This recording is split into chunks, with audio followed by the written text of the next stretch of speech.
बिस्मिल्लाहिर्रहमानिर्रहीम।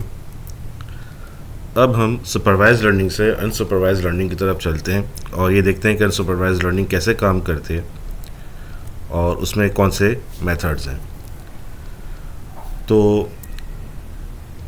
Unsupervised learning is a type of machine learning where the model learns patterns from unlabelled data, meaning the data does not come with predefined output labels और categories.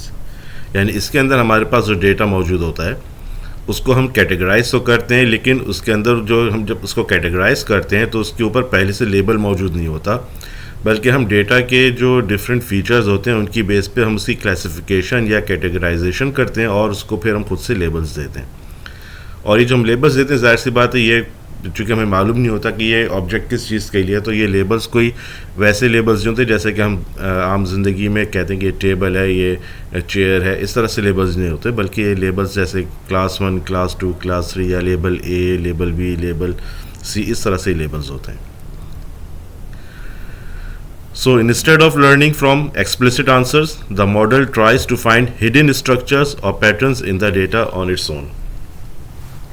तो data के अंदर जो हमारे पास एक pattern मौजूद होता है, मोस्टली हमारे पास जो डेटा होता है उसके अंदर कोई ना कोई पैटर्न मौजूद होता है। अगर हमारे पास उसके अंदर मल्टीपल क्लासेस का डेटा मौजूद है तो हर क्लास की जो उसकी अपनी करैक्टरिस्टिक्स होती हैं, फीचर्स होते हैं, उसके मुताबिक उसके अंदर एक पैटर्न मौजूद होता है और उस पैटर्न की बुनियाद पर हम उसको फिर क्लासिफाई करते हैं। इसकी एक सिंपल मिसाल हम आम ज़िंदगी से ऐसे ले सकते हैं, जैसे हमारे पास लेगो के पीसेस होते हैं और अगर आपसे ये कहा जाए कि आप एक लेगो का बॉक्स लें और उसमें से लेगो के पीसेस हैं जो कि बिल्कुल मिक्स हैं और उनको आप सेपरेट करें। So no one tells you what each piece is for, but you are curious, so you start sorting them. अब यहाँ पे वो कौन सा पीस किस मकसद के लिए हम इस पर हम नहीं जानते, हमें नहीं मालूम, हम सपोज करें कि हमें उसका इल्म नहीं है, लेकिन हमें उनको सेपरेट करना है, उनकी सॉर्टिंग करनी है। तो अब हम उसकी सॉर्टिंग किस बेसिस पे कर सकते हैं?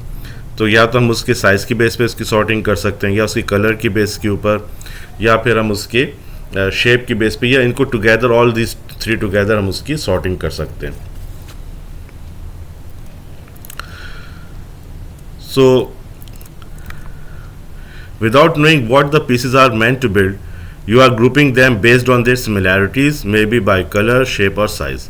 तो उनके दरमियान जो सिमिलैरिटी पाई जाती है उसकी बेसिस पे हम उनके पीसेस को सेपरेट कर सकते हैं, उनकी ग्रुपिंग हम कर सकते हैं, कैटेगराइजेशन या क्लासिफिकेशन कर सकते हैं और उनको फिर हम लेबल दे देते हैं। और ये लेबलिंग जैसे मैंने भी बताया कि ये हमारे पास अपनी मर्ज़ी से रैंडम होती है।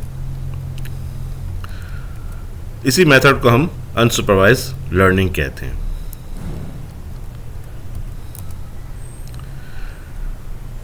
इसका जो सबसे मोस्ट पॉपुलर मेथड है वो है क्लस्टरिंग या grouping similar data points together.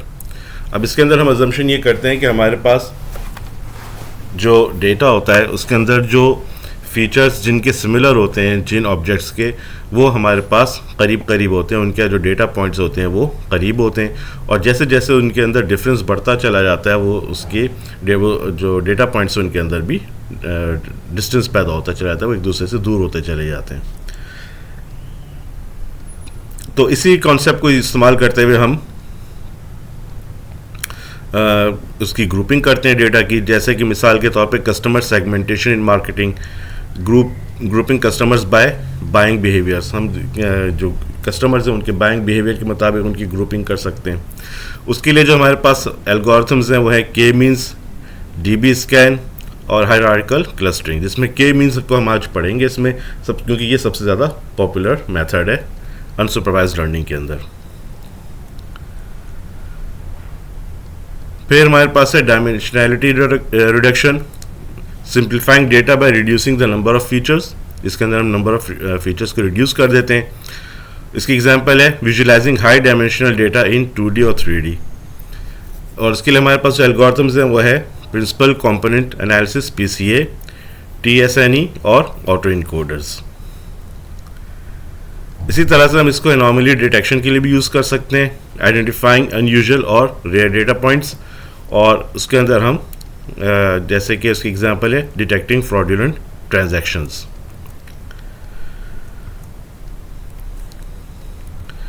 तो अगर हम की फीचर्स को देखें सुपरवाइज लर्निंग और अनसुपरवाइज लर्निंग की, तो उनके दरमियान जो हमें डिफरेंस नज़र आता है वो ये है कि ज़ाहिर सी बात है, इससे पहले तो ये हमने सबसे पहला डिफरेंस तो यही है कि उसके अंदर सुपरवाइज के अंदर हमारे पास जो डेटा होता है पहले से लेबल्ड होता है और अनसुपरवाइज के अंदर वो लेबल्ड नहीं होता, और आउटपुट जो है उसकी सुपरवाइज लर्निंग की हमारे पास एक प्रिडिक्ट लेबल्स होते हैं और वैल्यूज़ होता है, यानी कि हम इसको इनपुट पे जब कोई सैम्पल डेटा देते हैं तो वो उसको हमें बताता है कि मोस्ट लाइकली ये इसका लेबल ये होगा। मिसाल के तौर पर अगर हमारे पास हम डिफ्रेंशिएट करें अमंग एनिमल्स, तो उसमें बताएगा कि ये हमने जो इसको इमेज दिया है वो लायन है या कैट है या डॉग है, समथिंग लाइक दैट।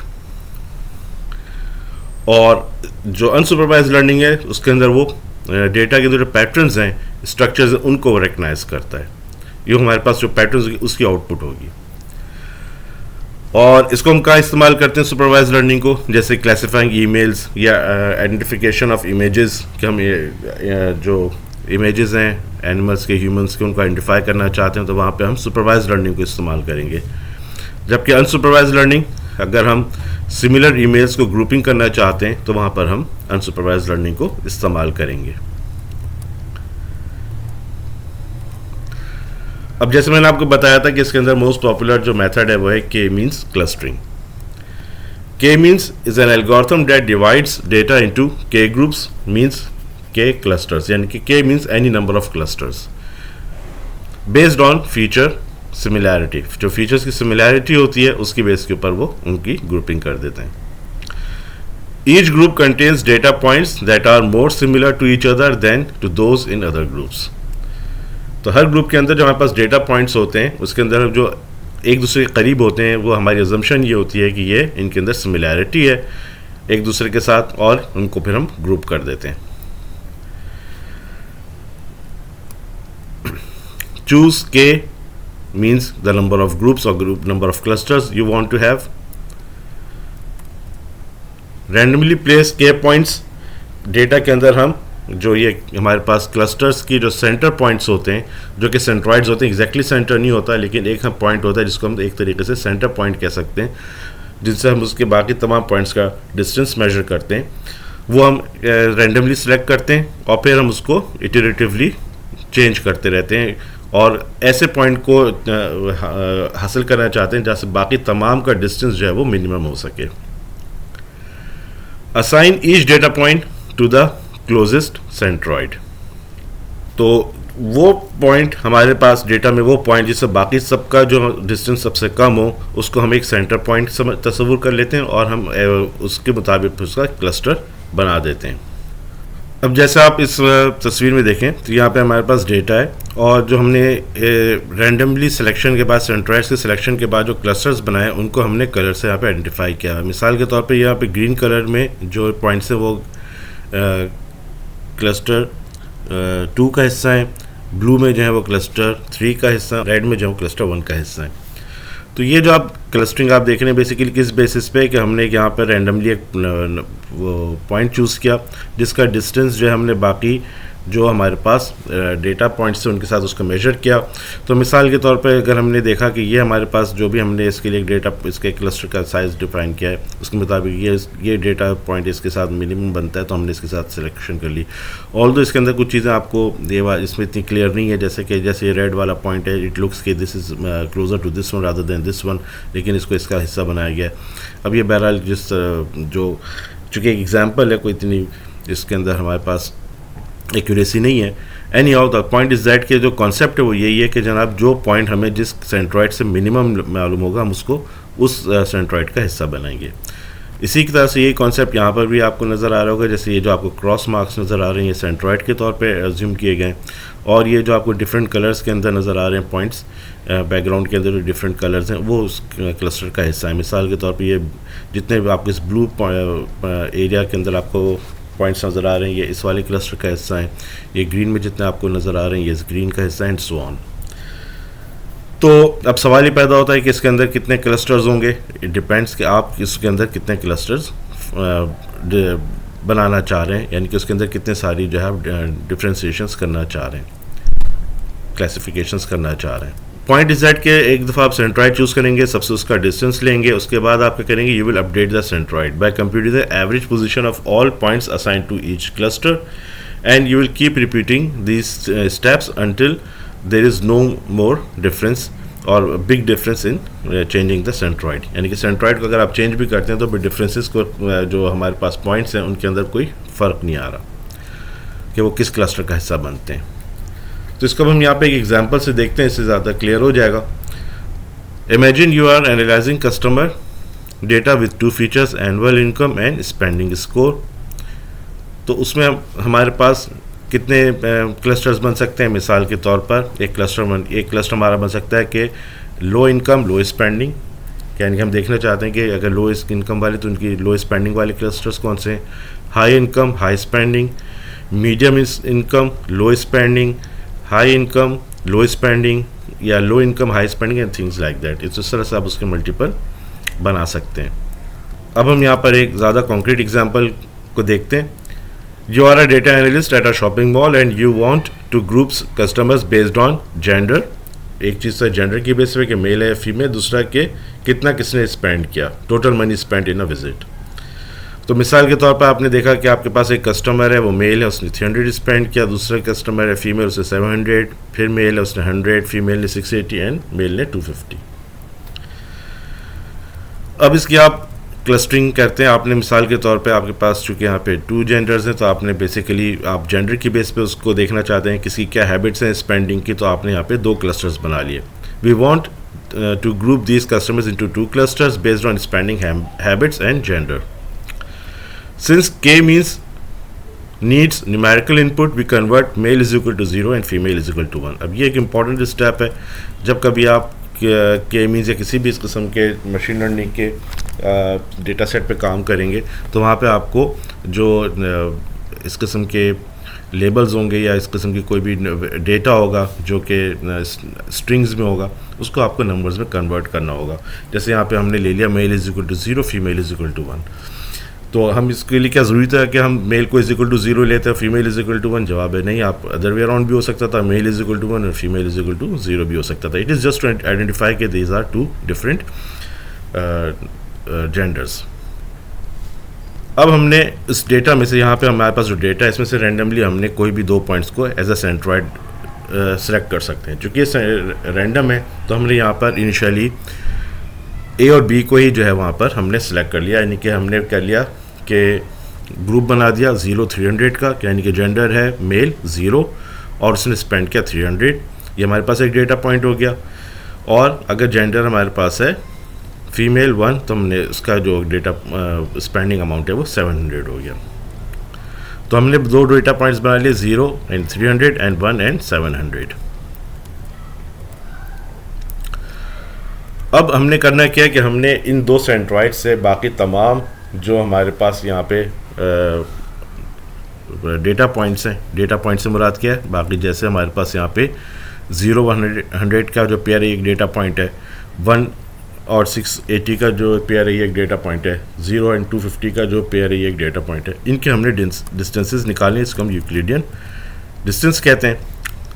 और ये सिंपल जो हमारे पास डिस्टेंस का फॉर्मूला है जो ज्योमेट्रिकल है उसी को हम यूज़ कर रहे हैं, x2 minus x1 whole square plus y2 minus y1 whole square. अब इसमें x2 क्या होगा और x1 क्या होगा, तो आपके पास जो जेंडर कस्टमर है माइनस जेंडर सेंट्रॉइड, यानी कि आपने जिसको कंपेयर करवाना है उसका जेंडर का जो भी 0 या 1 जैसा भी होगा और जिससे आप कंपेयर कर रहे हैं, जैसे सेंट्रॉइड 1 से अगर आप कंपेयर करें तो वहाँ पे इसकी वैल्यू आ जाएगी। और स्पेंडिंग के अंदर जाहिर सी बात है, जब जैसे इस वाले केस के अंदर आप सेंट्रॉइड 1 को अगर से आप कंपेयर कर रहे हैं किसी को भी तो 300 आ जाएगा स्पेंडिंग सेंट्रॉइड की जगह, और जिससे आप कंपेयर करें वो आ जाएगा स्पेंडिंग कस्टमर में।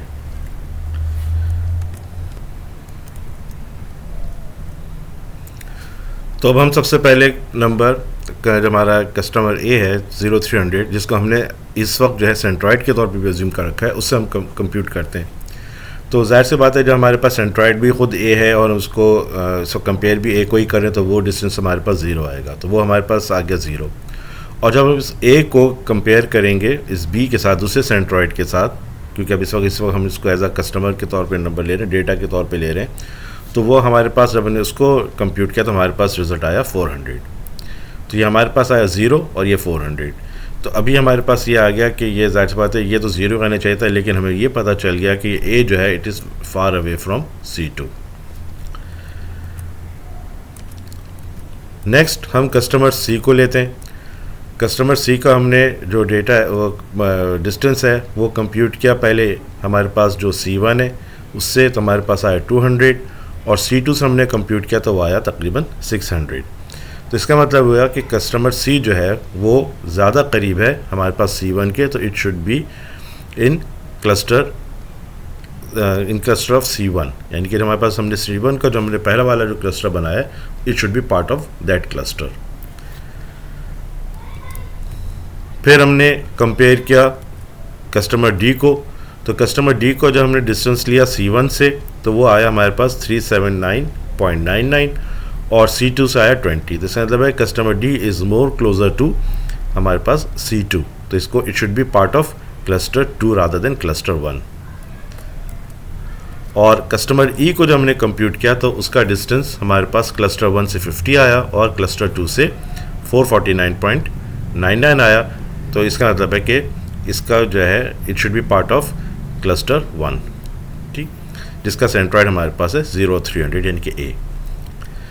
तो अब इसको हमने यहाँ पे टेबल में रखा तो हमने देखा सेंट्रॉइड जो हमने चूज़ किया था 0300 which is nothing but customer A, और ये सेंट्रॉइड 2 जो कि 1 और 700 था जो कि कस्टमर बी था।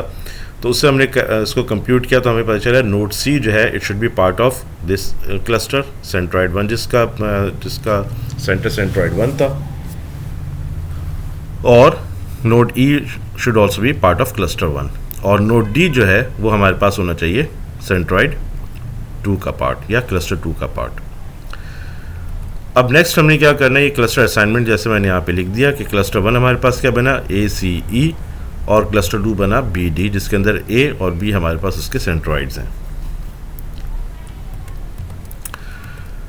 नेक्स्ट हमने रिकैलकुलेट करना है सेंट्रॉइड्स को, तो उसका तरीका ये होगा कि हम एवरेज ले लेंगे इसके जो पहले पार्ट है 0 0 0 जैसे यहाँ पर है तो उसका एवरेज लिया तो विच इज़ 0, और फिर हमने एवरेज ले लिया 300 100 और 250 का तो वो आ गया 216.67। तो हमारे पास क्लस्टर 1 के लिए एक नया सेंट्रॉइड आ गया विच इज़ 0 एंड 216.67। और इसी तरह से हमने क्लस्टर 2 के लिए भी यही काम किया, वहाँ पर भी हमने जो है वो एवरेज ले लिया। तो यहाँ पे हमारे पास इसका जो ये है एवरेज दोनों 1 ही है तो ये 1 ही रहा, और 700 और 680 को हमने एवरेज लिया तो हमारे पास आ गया 690। तो जितने भी उसके अंदर नोड्स होंगे सबका आपको जो पॉइंट्स हैं उनका आपने एवरेज लेना है। तो हमारे पास नया सेंट्रॉइड आ गया 1,690। अब दोबारा से हम ये एक्सरसाइज करेंगे, दोबारा से तमाम जो हमारे पास पॉइंट्स हैं उन सब के जो डिस्टेंस है इन C1 और C2 जो हमने नए कैलकुलेट किए हैं C1 और C2 उससे उसको कंपेयर करेंगे। तो हमने अब जो नए सेंट्रॉइड की वैल्यूज़ आई हैं C1 और C2 की, उनसे हमने कस्टमर ए का डिस्टेंस कंप्यूट किया दोबारा से। तो C1 का डिस्टेंस ए से आया हमारे पास 84 तकरीबन, और कस्टमर ए का डिस्टेंस C2 से आया 390। तो अभी भी जो हमारे पास कस्टमर ए जो हमारे पास नई सेंट्रॉइड की वैल्यूज़ आई हैं उसके मुताबिक वो 84 उससे ज़्यादा करीब है, तो ये it will remain part of A. इसी तरह से हमने फिर कस्टमर बी का लिया और उसका भी डिस्टेंस हमने कंप्यूट किया C1 के साथ भी और C2 के साथ भी, वो आया 482.42 और 10। तो इसका मतलब है कि ये customer be still should be not be part of customer A, it should remain part of cluster 2। और फिर हमारे पास हमने कस्टमर सी का डिस्टेंस कंप्यूट किया C1 के साथ और C2 के साथ, तो हमारे पास आया 116.29 और 590। So customer C should remain part of cluster 1। और इसी तरह से हमने कस्टमर डी का जो कंप्यूट किया था उसका डिस्टेंस जो हमारे पास है C2 के साथ 10 आया, विच मीन्स कि it should remain part of cluster 2। और कस्टमर ई का जो डिस्टेंस है हमारे पास वो C1 के साथ आया 33.33। तो अब दोबारा से जब हमने इसको इस टेबल के अंदर रखा और उसके बाद हमने देखा तो हमारे पास फिर से जो हमने क्लस्टर असाइनमेंट की तो हमारे पास एग्जैक्टली वही क्लस्टर असाइनमेंट आई जो पहले आई थी, यानी कि हमारे पास क्लस्टर 1 स्टिल ACE है और क्लस्टर 2 भी BD ही है। अब जब हमारे पास दो क्लस्टर्स के जब हम कंप्यूटेशन करें और उसके दरमियान कोई चेंज ना आए, तो वहाँ पर हम अपने जो क्लस्टर की मज़ीद कंप्यूटेशन उसको रोक सकते हैं और ये अज्यूम कर सकते हैं कि अब यहाँ पर ये सिमिलैरिटी की बेस पे ये क्लस्टर्स काफ़ी हद तक करेक्टली बन चुके हैं। So since no changes in clusters from the previous iterations, K means has converged.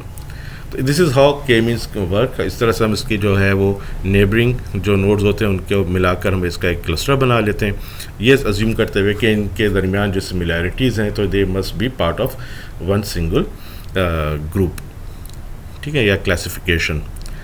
तो अब अगले इसमें हम फिर जो है वो देखेंगे कि इसका हम किस तरह से कोड करते हैं और किस तरह से हम इसको यूज़ करते हैं। तो हम इसके फिर पाइथन कोड की एग्जांपल देखेंगे।